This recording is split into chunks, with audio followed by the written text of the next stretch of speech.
Agora no vermelhinho. Te exaltamos, São Cordeiro Santo de Deus,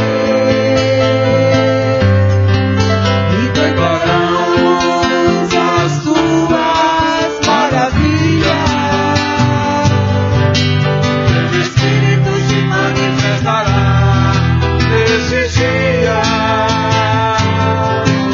trazendo vitória às nossas vidas. Te exaltamos, ó Cordeiro Santo de Deus, e declaramos as suas maravilhas. Teu Espírito se manifestará nesse dia, trazendo vitória às nossas vidas. Quem tentará contra o braço forte do Senhor? Quem impedirá o seu agir? Quem poderá nos resistir? Se a palavra de vitória já foi liberada a nós, se a palavra de vitória já foi liberada a nós, quem tentará contra o braço forte do Senhor? Quem impedirá o seu agir? Quem poderá nos resistir?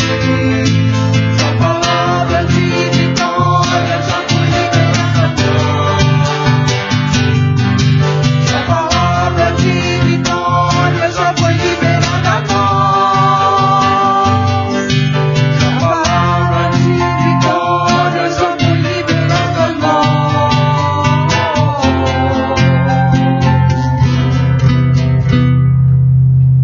Essa vitória, irmão, foi gritada na cruz. Está consumado.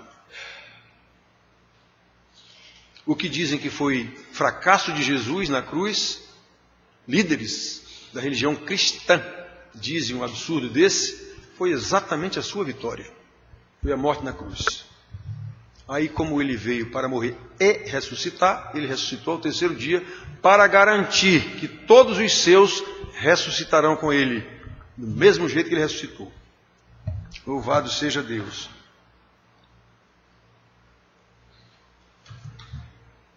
Com esse conhecimento de Deus Todo-Poderoso, é que o salmista diz que nem a sombra da morte, ainda que eu ande pelo vale da sombra da morte, eu não temerei.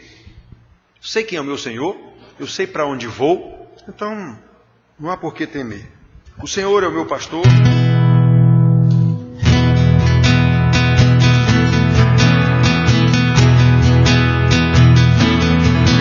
O Senhor é o meu pastor,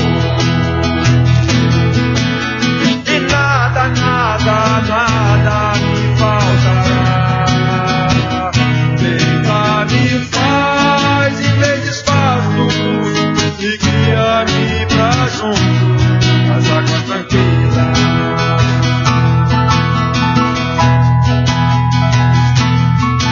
O Senhor é o meu pastor,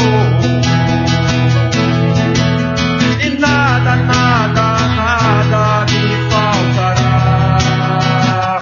Deita-me faz em verdes pastos, e guia-me pra junto às águas tranquilas.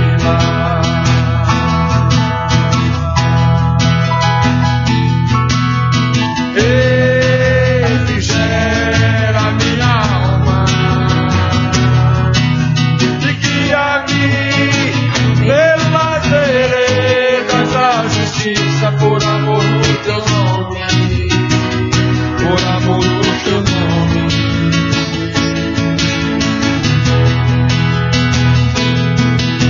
Ainda que eu ande pelo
Vamos continuar louvando com Jane.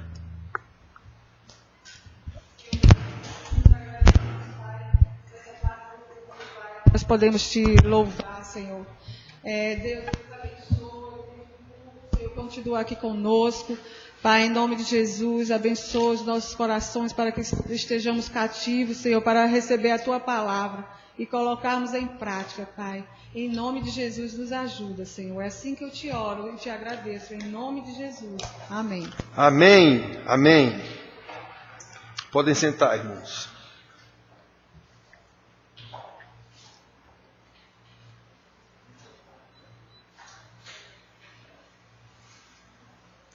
Irmãos, vamos abrir nossas Bíblias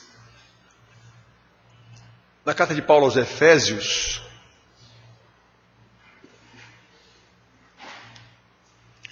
capítulo 2, leremos os versículos 8, 9 e 10.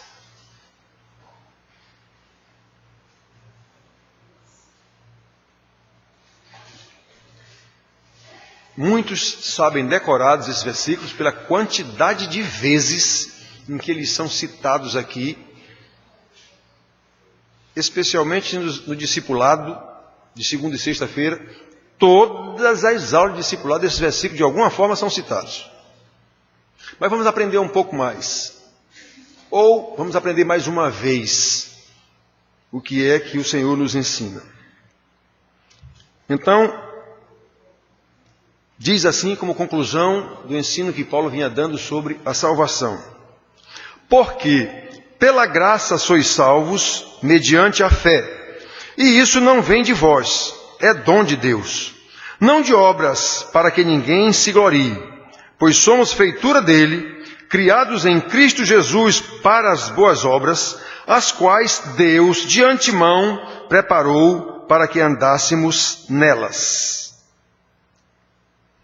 Então, irmãos, lendo assim, não há como não entender intelectualmente o que é que o homem está dizendo aqui. Mas só intelectualmente não resolve. Por isso que mesmo entendendo intelectualmente, muitos rejeitam esse ensinamento aqui.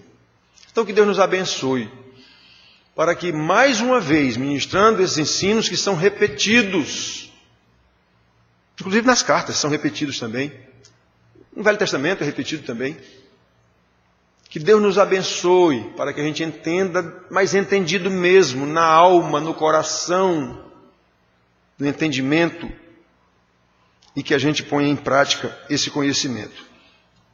Muito bem, irmãos.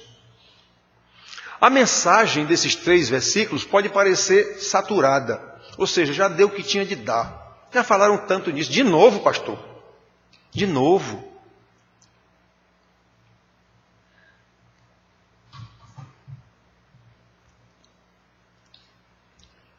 De novo, irmãos. Temos que aprender, reaprender, gravar. Essa fé salvadora e as consequências dessa fé salvadora, se ela de fato for fé salvadora. Esse é o terceiro domingo que a gente está pregando acerca de fé. Domingo passado vimos que a fé é racional.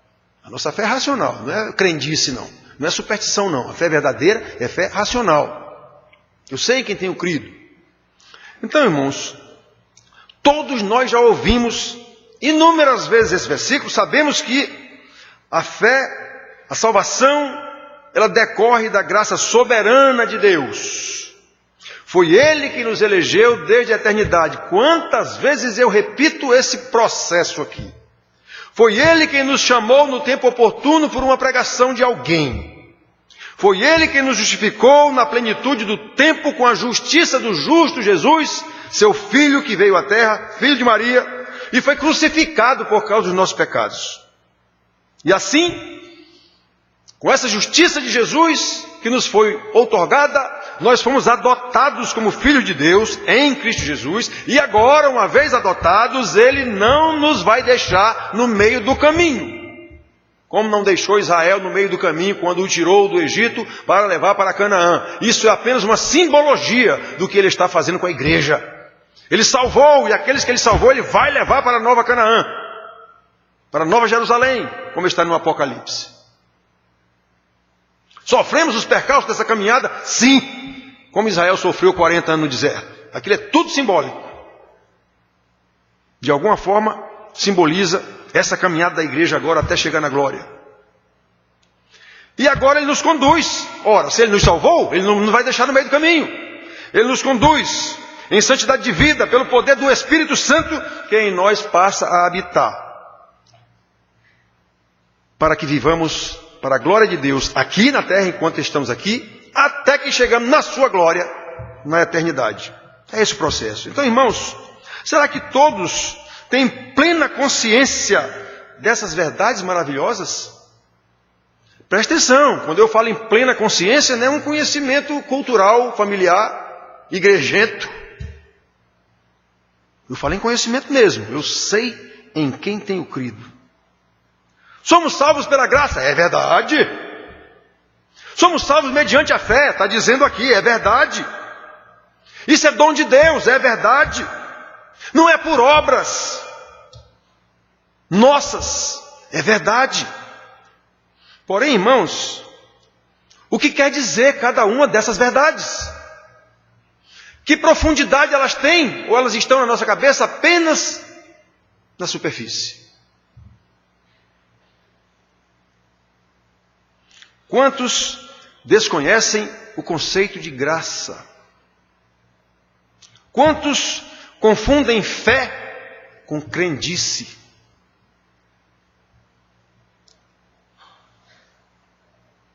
Quantos se imaginam bons e justos a ponto de se achar merecedores das bênçãos de Deus?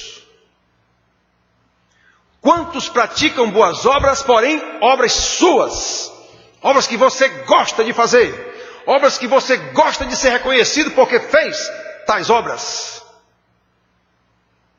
Fazem bem ao seu próprio ego, ao invés de obras de Deus, que glorificam o seu nome com a intenção clara do coração e da mente de glorificar o Senhor. Eu sou apenas um instrumento para que essa bênção, para que essa graça que eu estou concedendo se manifeste a outro. E não interessa quem é. Ainda tem mais essa.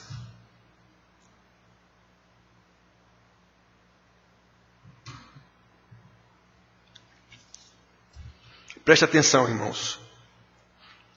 Repito, embora o texto lido seja muito conhecido, a sua mensagem possa parecer um tanto saturada, a verdade é que as nossas boas obras não têm nenhum papel. As nossas boas obras não têm qualquer participação na nossa salvação. enquanto não somos chamados, justificados, adotados por Deus como seus filhos em Cristo Jesus. Como lemos, nós somos salvos pela graça, mediante a fé e não por obras.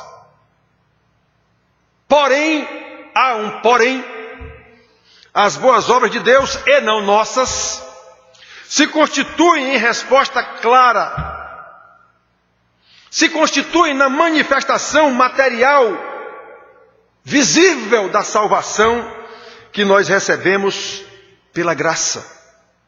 Ou seja, conquanto as boas obras não sirvam para nos justificar diante de Deus, nem para nos salvar, elas são indispensáveis para identificar uma pessoa salva, uma pessoa justificada, salva pela graça mediante a fé, na obra salvífica de Deus Pai, na pessoa do Espírito Santo, na pessoa de Jesus Cristo, seu Filho, no poder do Espírito Santo, a Trindade Santíssima. Em outras ocasiões, irmãos, nós temos pregado aqui, inclusive no domingo passado falamos que a fé, ela é racional, se não for racional é crendice, superstição. A fé salvadora tem 3 elementos indispensáveis. Eu já preguei isso aqui uma vez também, falando exatamente desses 3 elementos. Não lembro quantos anos faz, mas eu lembro que já preguei sobre isso. Então há 3 elementos indispensáveis à verificação da salvação. São eles: o intelecto. Pregamos domingo passado. A fé, ela é racional. Eu ouvi uma pregação, entendi essa pregação, li aqui, entendi o que li. Isso é intelecto. Ou se eu não sei ler, eu ouvi e entendi a mensagem. Isso é o intelecto. A nossa fé não é uma fé cega.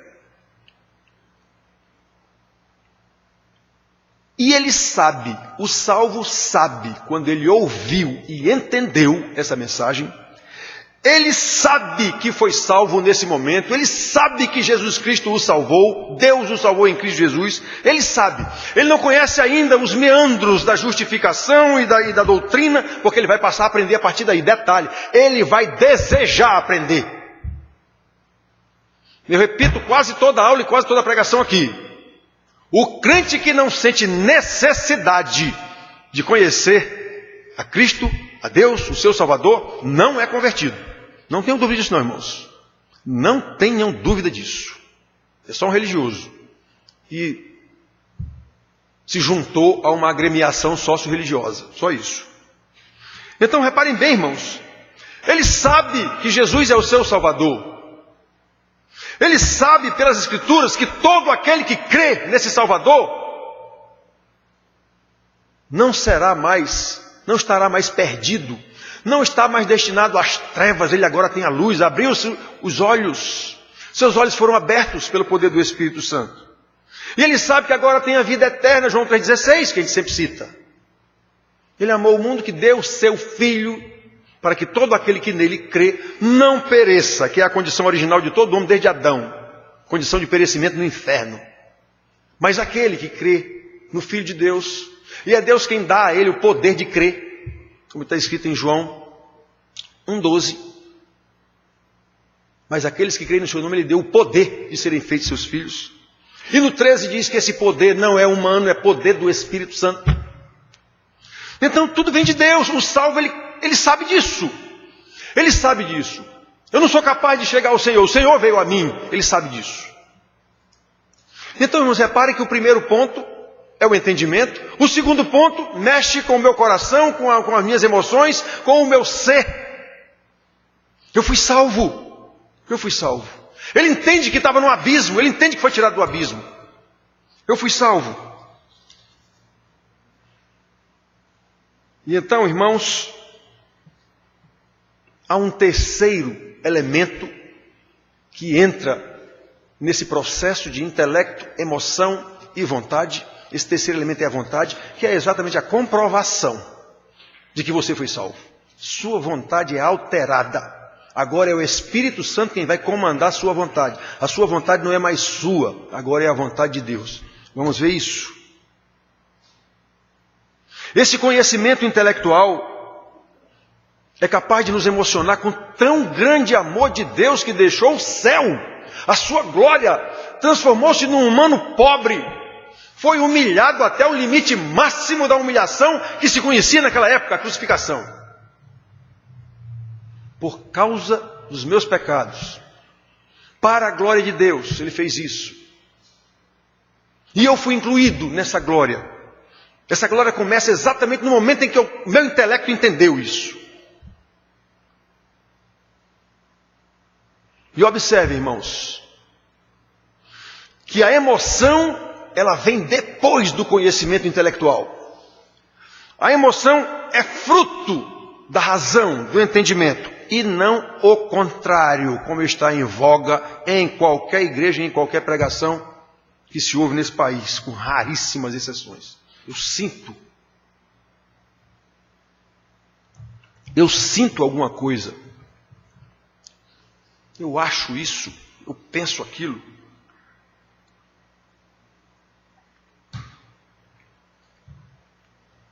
Então, segundo as pregações, segundo o ensinamento de hoje, a emoção prescinde totalmente da razão. Eu não tenho que saber nada, eu quero sentir. Eu sinto isso. Eu saí da igreja com as baterias carregadas. Um monte de besteira que ele escutou, mas ele sai daqui com as baterias carregadas. Porém, nós os salvos, seguindo a ordem natural dos elementos da fé salvadora, primeiramente temos conhecimento da salvação pela pregação da palavra de Deus, não há outro meio. Está escrito inclusive a palavra. É pelo ouvir a palavra. E isso nos leva a crer com o nosso intelecto na obra da Santíssima Trindade para nos salvar. Dom de Deus, que envolve todo o nosso ser. Somos tomados de emoção. É isso que é o batismo, irmãos. A simbologia do batismo, ela apenas mostra isso, que você foi molhado, salvado, mergulhado, o que quer que seja. E aquele molhar purificou você. Você era um velho homem, agora é um novo homem. O batismo é exatamente isso. Eu entendi essa mensagem. Eu estou encharcado de Jesus, eu estou molhado de Jesus. Jesus foi derramado em mim. É isso que é o batismo. Esse joga na água, mergulhar, é só simbologia disso. Mexeu com as minhas emoções totais. Eu entendi. E agora, irmãos, repito, chega o terceiro elemento, que é a vontade. O elemento que de fato comprova que nós fomos salvos. As duas primeiras pode até haver. Ouvi, entendi, me emocionei com um pastor aqui que está mexendo com a emoção das pessoas mesmo, e faz isso de propósito.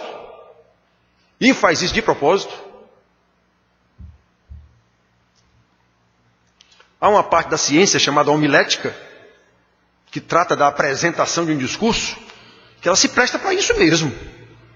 O cidadão é ensinado pela homilética a mexer com as pessoas que estão ouvindo o que ele está falando. Advogado é bom nisso. Todo mundo sabe isso. Qualquer sofista é bom nisso, inclusive pastores, sofistas. Então, com a pregação, com o uso da homilética, ele mexe com as suas emoções aí e faz você tomar decisões que, na verdade, não alteraram a sua vontade. Isso se vê logo no dia seguinte. Isso se vê no seu comportamento natural na igreja. Por exemplo, um assunto que nós estamos tratando aqui, nós não, os presbíteros têm tratado, a infidelidade com a igreja.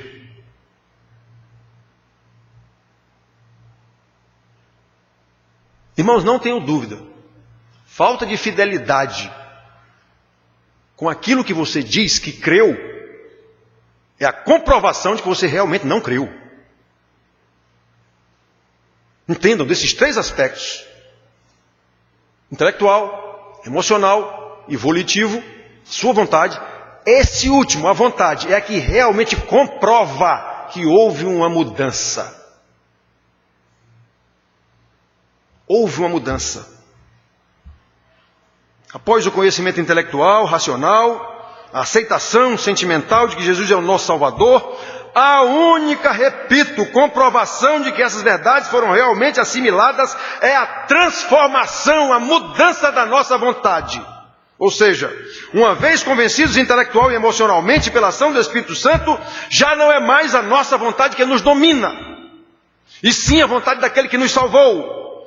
Conforme o testemunho de Paulo, já não sou eu quem vive, mas Cristo vive em mim. Gálatas 2:20. Prestem atenção, irmãos. Primeiro eu sei, por isso eu creio.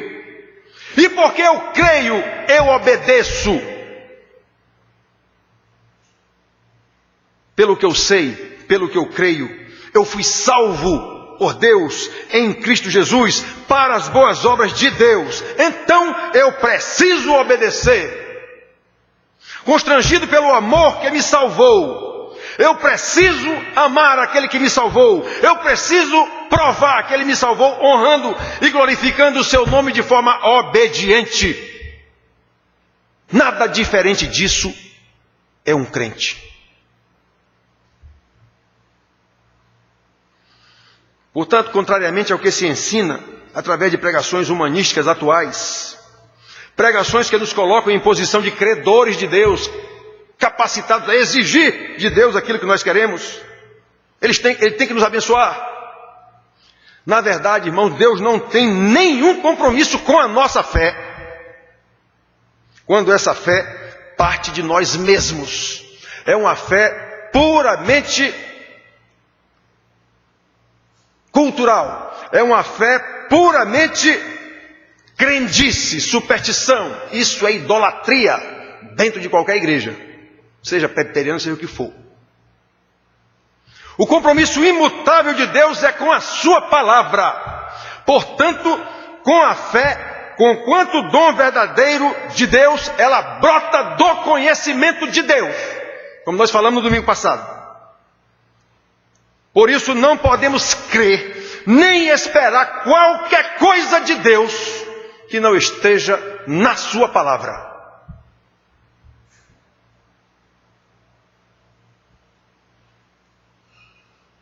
A fé salvadora, irmãos, vamos bater nisso, é aquela que se origina do conhecimento de Deus, da palavra de Deus, uma vez que somente o Evangelho é o poder de Deus para a salvação de todo aquele que nele crê. Romanos 1,16. Foi Ele quem nos amou e nos elegeu desde a eternidade, e agora nós o amamos porque Ele nos amou primeiro. João ensina isso, 1 João 4,19. Foi Ele quem nos salvou pelo sacrifício do seu Filho, Jesus Cristo, o justo, para que os seus eleitos, ou seja, todo aquele que nele crê, não pereça, mas tenha a vida eterna. Foi Ele quem fez isso. É Ele quem nos conduz em santidade de vida a partir da conversão, do entendimento, porque agora o Espírito Santo habita em nós e passa a nos conduzir. Exatamente para que tenhamos condição de fazer as boas obras de Deus e não nossas. Boas obras que Ele preparou desde a eternidade.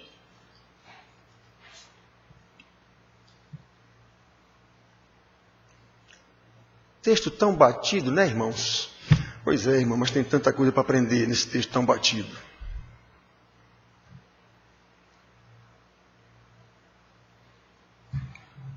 Conforme a revelação de Deus na sua palavra, todas estas coisas são fruto do amor de Deus, da graça de Jesus Cristo e do poder do Espírito Santo.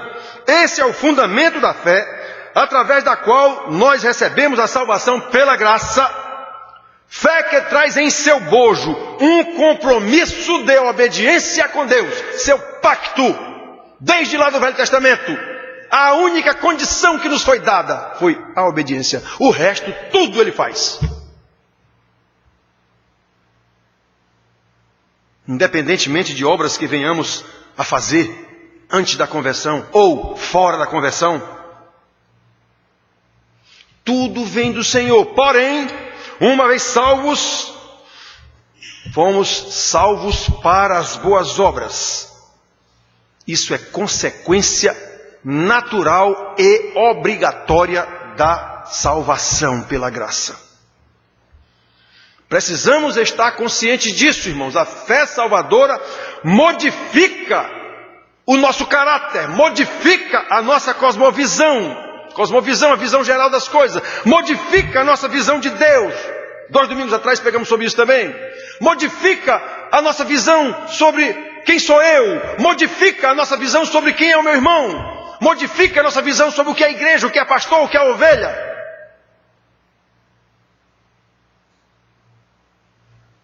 Modifica a nossa visão do mundo, modifica a nossa visão das coisas, de modo que todo o nosso comportamento é transformado, porque agora nós enxergamos as coisas com a lente ou na perspectiva do Senhor Jesus Cristo, na direção do Espírito Santo.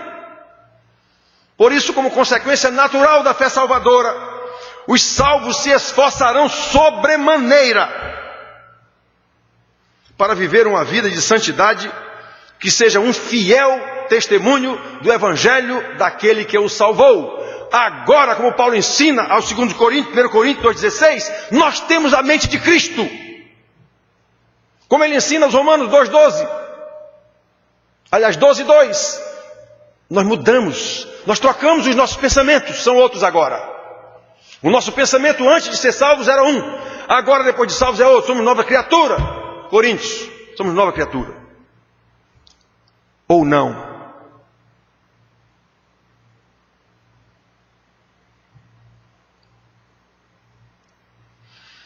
É isso que Paulo quer dizer, irmãos, quando afirma que a justiça de Deus se revela no Evangelho, de fé em fé, como está escrito, o justo viverá por fé. Romanos 1,17, citando lá Abacuque.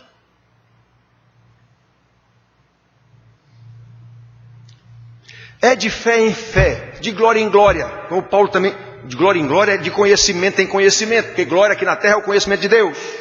2 Coríntios 3,18 ele diz isso, ou seja, é buscando a justiça de Deus, cada vez mais, como Jesus diz, buscai a justiça de Deus.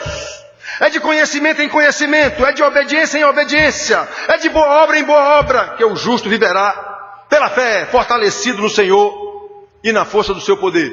Outro versículo que a gente cita aqui sempre, Efésios 6,10.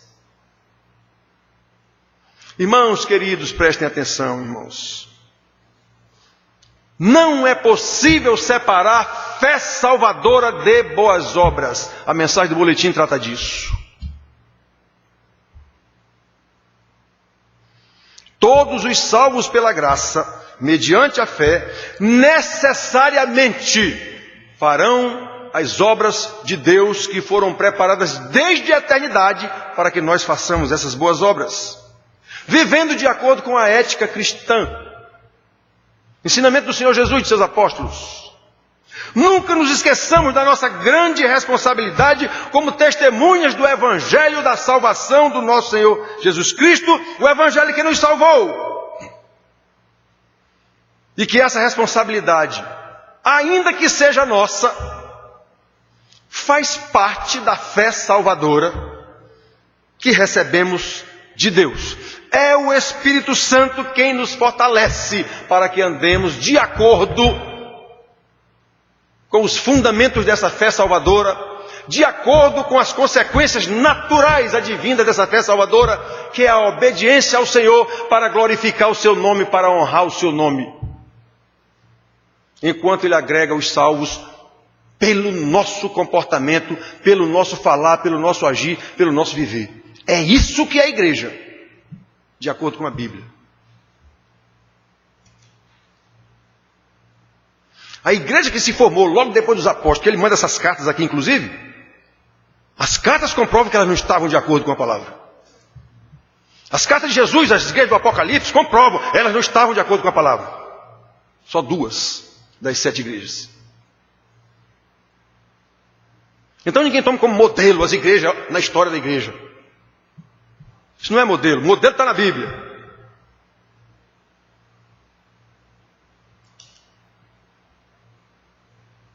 Obviamente que tentar fazer uma igreja como igreja em células.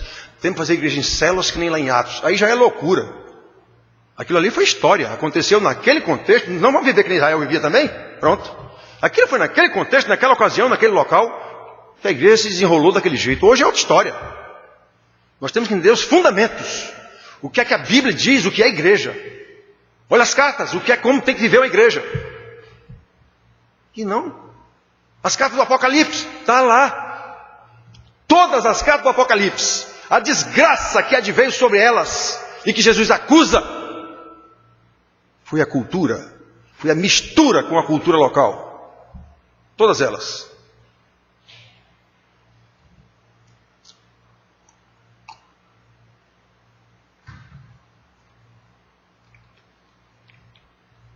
Então, irmãos,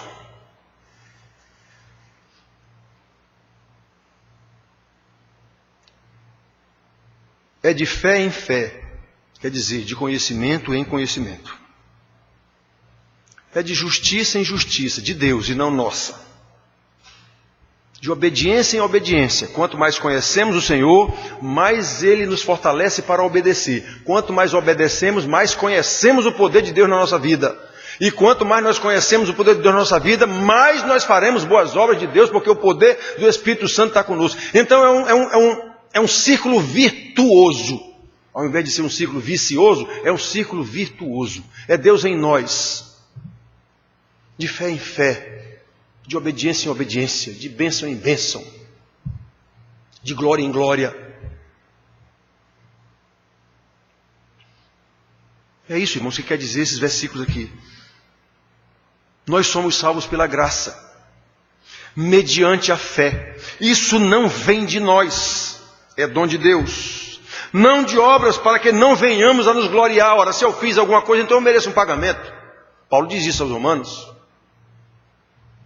Se você fez alguma coisa, então para a sua salvação, então de fato você merece um pagamento. Não de obras, para que não venhamos a nos gloriar. Nós somos terríveis no estudo. Já aconteceu de eu dizer para um irmão aqui, na frente de todo mundo. Criticou alguém de... Você está em curso nesse erro agora mesmo. Criticando outro irmão, pois você está nesse mesmo pecado agorinha. Nós somos terríveis, irmão. Nós somos pecadores. Precisamos lembrar disso a cada segundo. Dependemos da graça de Deus, essa graça salvadora. Essa graça que nos conduz em santidade de vida. Se esquecer disso, um segundo a gente cai. Achando que é bom. As boas obras são de Deus. Nós somos seus servos na execução, na prática dessas boas obras. Foi Ele quem preparou de antemão, desde a eternidade, para que andemos nelas. Então, irmãos, conhecendo essas coisas, nos versículos tão batidos, isso vai ser pregado de novo aqui, dentro de muito pouco tempo. Nas aulas, toda aula, esses versículos são citados. Toda aula.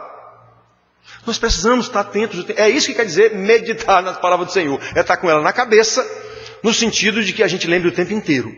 Na hora que eu estiver tentando achar que eu sou alguma coisa, eu sou a bola 7. Lembre, mas espera aí. Está escrito, pela graça eu sou salvo. Não por qualquer obra que eu tenha feito. Eu não mereço nada do meu Senhor. É tudo pela graça. É isso que é meditar. É tudo pela graça. Por que eu estou julgando meu irmão? Por acaso eu acho que sou melhor do que ele? Aí vem a palavra dizer, você vai escutar, presta atenção. Emenda as palavras, vira, eu criei uma palavra só. Presta atenção. Essa palavra foi criada por mim por justa posição. Presta atenção, virou presta atenção. Quem sou eu? Aliás, Paulo diz, quem és tu para julgar o servo alheio? O servo é de Deus. Quem é você para julgar? Então, que a gente possa lembrar disso, irmão, não é por obra, não. Eu sou um pecador e careço dessa graça do jeito que meu irmão carece também. Esse é o propósito de Deus nas nossas vidas, nos tornar santos iguais a Jesus. E assim, havemos de ser, porque se é o propósito de Deus,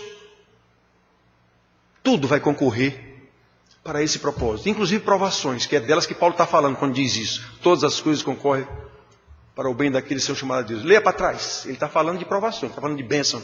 A bênção é a salvação, mas ele está falando de provações. É esse o propósito de Deus, irmãos. Então que a gente possa aprender, cada vez que a gente falar nesses versículos aqui na aula, ou numa pregação, de novo daqui a algum tempo. Porque isso tem que acontecer. Aqueles que Deus chamou, aqueles que elegeu no tempo eterno, ele chamou no tempo oportuno pela pregação da palavra.